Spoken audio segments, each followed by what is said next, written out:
Sa tuwing bagyo na lang na may dumarating, daming baha na nangangasalanta. Mga iba't ibang province, Manila, saan-saan na lang nangyayari baha. Malala na ngayong panahon, itong panahon na itong taon.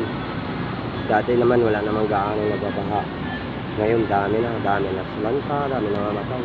Dapat ang mga namamatay dyan, yung mga kurakot sa flood control project, yan dapat ang manlunod sa baha. Ayan ang mamamatay, hindi yung mga mosmos at mga mahirap ang mamamatay.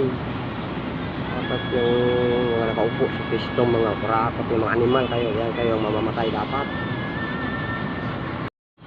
Dahil kung maganda ang patakbo nyo sa flood control project, siguro hindi nyo kinurakot, siguro ngayon hindi siguro nangyayari itong pagbabaha na to. Mas inuna nyo pa yung pangurakot, pag sarili nyo lang ang iniisip nyo, hindi pangkahimbis na para sa pangkalahatan ng mga masa. Kailangan namin yun, hindi nyo inaayos ang patakbo nyo sa flood control.